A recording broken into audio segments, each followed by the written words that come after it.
Assalamualaikum warahmatullahi wabarakatuh. Kami dari kelompok 4 Keterampilan Dasar Mengajar akan mempresentasikan hasil diskusi kami mengenai keterampilan dasar mengajar menjelaskan. Dengan anggota, saya sendiri Elsa Murni Cahnia dengan NPM 20862066024. Saya Pika Rustiana dengan NPM 20862066037. Saya Yurida dari Jati Mulia dengan NPM 20862066050. Materi yang pertama adalah pengertian keterampilan dasar menjelaskan. Keterampilan dasar menjelaskan dalam pembelajaran adalah keterampilan menyajikan informasi secara lisan yang diorganisasi secara sistematis untuk menunjukkan adanya hubungan antara satu bagian dengan bagian yang lainnya. Misalnya, antara sebab akibat, definisi dengan contoh atau dengan sesuatu yang belum diketahui. Memberikan kejelasan merupakan suatu aspek yang sangat penting dalam kegiatan seorang guru. Interaksi di dalam kelas cenderung dipenuhi oleh kegiatan pembicaraan, baik seorang guru dengan guru sendiri, guru dengan siswa maupun siswa dengan siswa lainnya. Keterampilan menjelaskan ini, guru harus memiliki keterampilan dalam memberikan kejelasan kepada siswanya. Menurut Alma tahun 2010, keterampilan tersebut diantaranya 1. Clarity atau kejelasan yang meliputi 1. Kejelasan menggunakan bahasa yang fasih. Dalam hal tersebut perlu dijelaskan adanya kejelasan tujuan, kejelasan proses, berhubungan erat dengan penyampaian mobil. Dalam hal tersebut dicantumkan dalam aspek-aspek kejelasan yang meliputi pengetahuan atau pengalaman guru tentang subjek, perencanaan pembelajaran, pembuatan hubungan-hubungan yang jelas dan tepat, menambahkan pemindahan fase, bahasa yang dimengerti dalam menerangkan, dalam bertanya atau memilih kata-kata yang tepat dalam hal pembelajaran. Yang kedua, menggunakan contoh-contoh dan ilustrasi atau use of example. Ilustrasi merupakan menggambarkan dari ide yang telah disampaikan. Fungsinya untuk memperjelas ide sehingga tidak menimbulkan tafsiran yang kabur. Contoh diberikan untuk mengkonkretkan ilustrasi yang diberikan.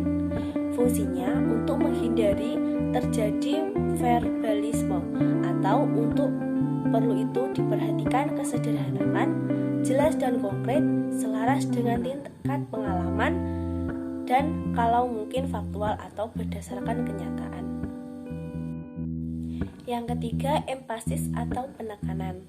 Memberikan tekanan dilakukan agar hal-hal yang dianggap penting dari ide yang diperhatikan oleh siswa, agar guru yang disampaikan lebih mendapat perhatian dari siswa. Empasis dilakukan dalam bentuk menggunakan variasi, diantaranya suara atau nada, volume atau tonnya, isyarat atau simbol gerakan, dan menggunakan media atau sumber pengajar. Menegaskan atau mengarahkan yang dapat dilakukan ialah dengan cara mengulang, mengikhtiarkan atau mengambil kesimpulan yang biasanya dilakukan pada setiap akhir dari suatu pembelajaran serta menegaskan menggunakan kata-kata kunci. Mengarahkan perhatian siswa pada hal yang inti atau utama dan penting dan memisahkan dari hal-hal yang tidak kurang pentingnya. Yang keempat, organization.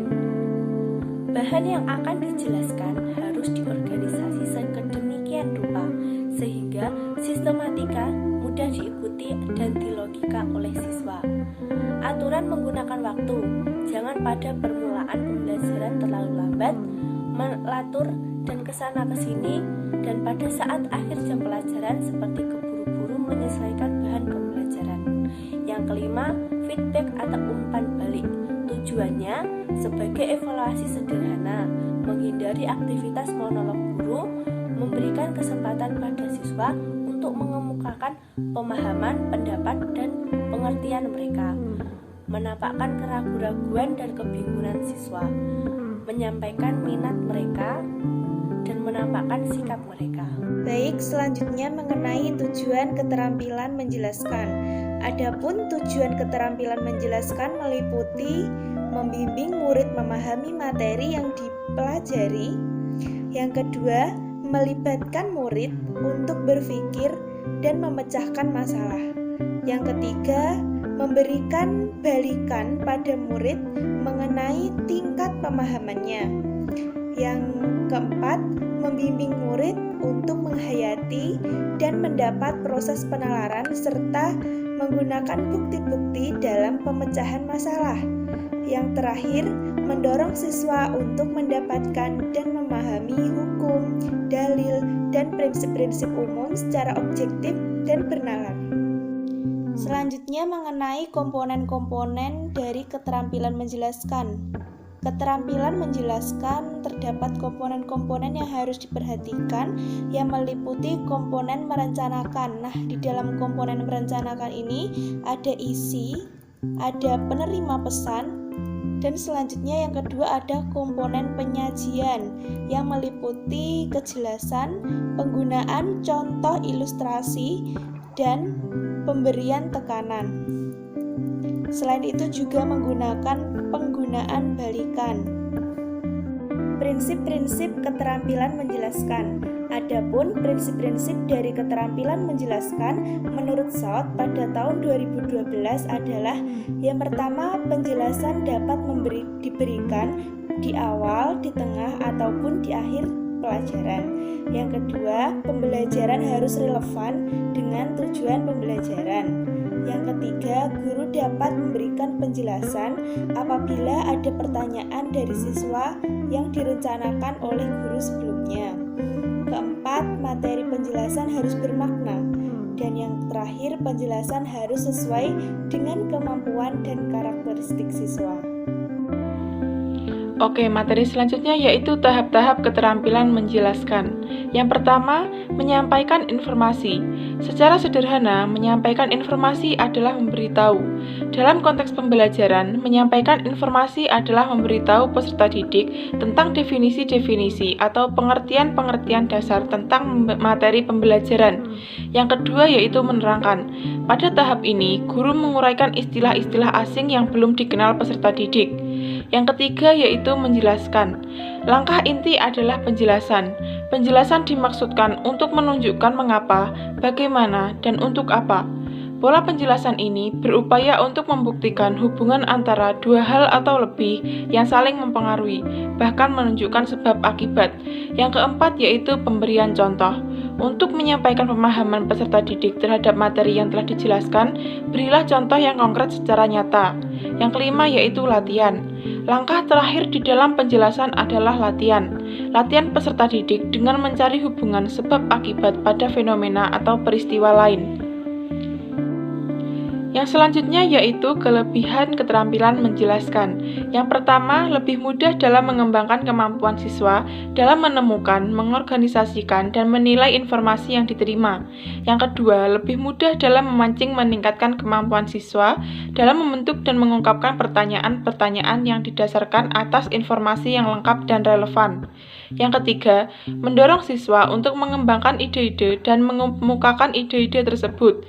Yang keempat, dalam mengatasi masalah pembelajaran yang diikuti oleh jumlah peserta didik yang besar.